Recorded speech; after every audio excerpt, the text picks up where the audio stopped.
My name's Marianne Turner. I work at Monash University and I'm involved in a research project on plurilingual pedagogy in the English classroom with my colleagues Anne Keary and Katrina Tour. Plurilingual pedagogy is bringing languages into the classroom, so looking at students' linguistic resources, what the language resources that they have, holistically, what they know from home, what they might know from language classrooms, also what they know about English, and thinking how this can be used to leverage their learning. And what's happened is recently in the English as an additional language curriculum, there has been a new plurilingual strand added, and this is based on scholarship, international scholarship, that it is very, very useful, beneficial to students to have their language resources in the classroom as an additional resource for their learning.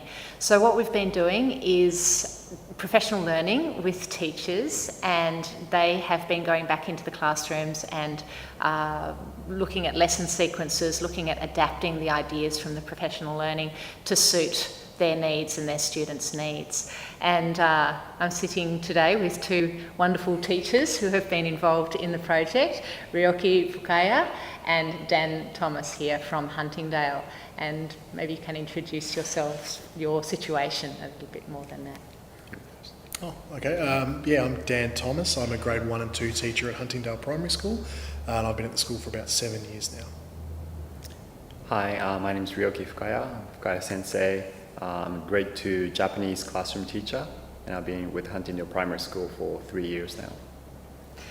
So in this project we have a number of contexts, different kinds of contexts, and Huntingdale Primary is a bilingual program. It's 50-50. Half the time the instructional language is Japanese and half the time is English, and there are about, from memory, about 85% of the students speak another language at home.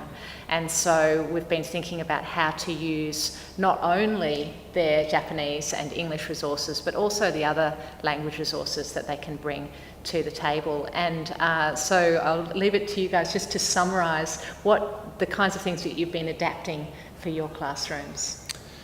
Yeah, it was in the bilingual context that we have with the English-Japanese, there's a lot of things we do to work together and support language acquisition between both languages. English teachers often will use some Japanese phrases to sort of encourage students. There's a lot of shared English-Japanese word walls and spaces with both languages sort of connected together to help students make those connections between the languages. What else do we do for Kaya Sensei? There's definitely environmental support for their bilingual learning.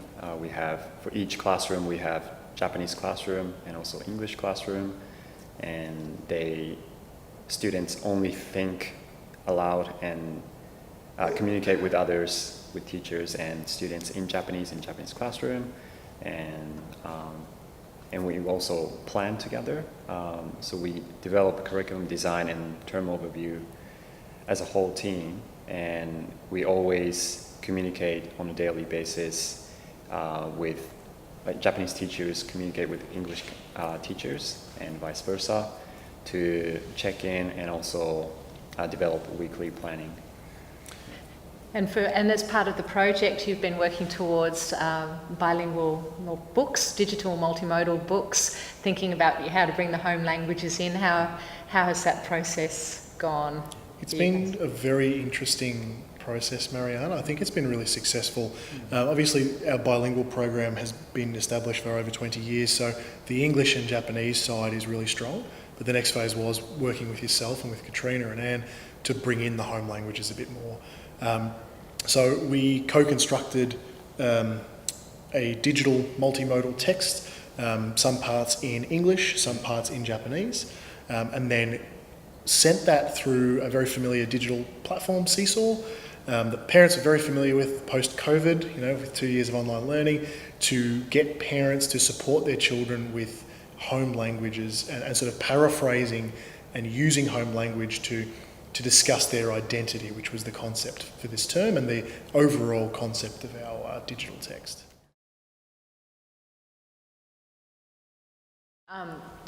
So the insights that I've gained from the project as a researcher is watching you work. I see so much of what's possible. So often what we do is we think of, frameworks and, they look really, really good on paper, and it's really good to see the kinds of issues that you have in the classroom and how you solve them, which is amazing.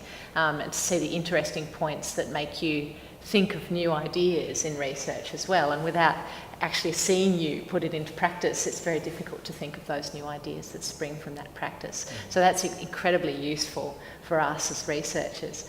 So what insights do you get from, say, the research process itself? I think it was really important for us to be involved in this research process to not only sort of inspire us with new ideas about how we could include home languages from an already bilingual setting, but also to give us the most up-to-date research on where we could start. And looking at digital text is something that we've done before, but not in this way. This was much more clear, much more explicit.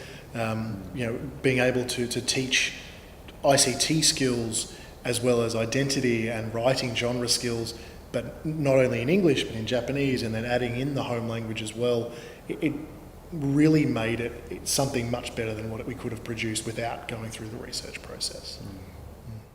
I'm the EAL teacher at Preston North East, and we draw small groups of students. So when we were doing this project, I was working with small groups of students, a few small groups of students, to make a digital bilingual text.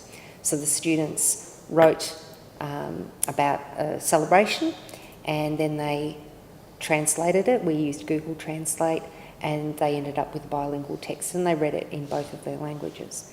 However, we started off by noticing the differences between different languages. We used some bilingual texts and just took sentences out of those texts, which I translated using Google Translate, and we moved the different parts of the sentence around. We chopped it up into the bits that did different jobs. So, for example, the part of the sentence, the words that told us where something happened, we might look where that part belongs when we say it in English, and then we'd look at the other language and find where those words were, and we'd move the English around to match, so they noticed that it was a different order. We did that with some languages that they spoke, and we did that with some languages that they didn't speak. And then we moved on to their own texts. They used Google Translate, but they used their families and some multicultural, multilingual aids that we have at our school, and to check the translation, and then to use colours to colour the different parts of the sentences and see whether the colours matched up or whether they were in a different order, and to notice the similarities and differences between English and their home language. And how did you find the research project? So what we did was we had the professional learning, and then you went back and you needed to incorporate the what we were doing in the professional learning in your class. Was it helpful, the professional learning? Was it useful to, for supporting you in your classroom? Yeah, I certainly learned a lot. I found that some of the strategies from the professional learning I implemented in my classroom exactly the way I'd seen them in the project, and other things I needed to modify. But the professional learning certainly gave me confidence. Thinking about incorporating plurilingual strategies can seem like a very big thing to do, whereas actually the professional learning brought it down to just simple things that I could do and build up from a small start. And it's wonderful for us from a research perspective to be able to see the process and to see the journey, because it makes we can have more impact with the research because it makes it real, which is really, really nice. And I have to say, an insight that I have gotten, especially from you in the project, is the way that you can build up students' home language literacy practices, their reading and writing at home. You can help so much with what you do in the classroom. You can help their English, but it can also help the home language maintenance. And often what happens at home is the speaking, but not so much the reading and writing. And this is something that I have seen that schools can help so much with. That's exactly right, because a lot of my students were not literate in their home language, or were a little bit literate but really weren't confident in writing or reading their home language. And so for them, it was an opportunity to have a go at doing that. and to, I suppose, build their understanding of how their written language works. And I had a couple of students the other day who were trying to illustrate their texts, but they wanted to draw speech bubbles and they didn't know how to write in their language, and they were labouring away. They were looking it up on Google Translate and copying it really carefully, whereas another student just wrote it phonetically in English, in English letters, because he didn't have the writing skills in his language, but he was quite happy to write it phonetically in English. Yeah, and it's great, and it's wonderful that you can work with that range. So yeah, so thank you for being part of this project. It's been wonderful. We've enjoyed it a lot, our side. Yeah, we certainly have too. I know I and the other teachers who've been involved have really got a lot out of it. So useful in terms of providing the structured support, but also the platform for us to come together with other teachers in the field. So after the 2 days training, we came back to the school with a number of theories that we could build upon to implement into our school, and then we had a few weeks to implement the strategies in the classroom. We share our resources, we share what worked and what didn't work. We had researchers coming in and observe our lessons and giving us some feedback. I also got another teacher in the school who also part of the project, so we share a lot of and bouncing off ideas with each other within the school as well. So I think that whole process of collaboration and providing guidance and mentoring was just really useful for someone who have never actually implement a new strategies like this in the school. So it was a really well thought out process. Did you find that you got much support in the school? Did anyone support you with it? I think in principle, I think the school have provided us with in principle support in terms of, this is a new strategies that they are embracing, and that teachers who are interested in implementing and sharing their knowledge and practices with others. We've been released. We've also been encouraged to communicate and share amongst each other.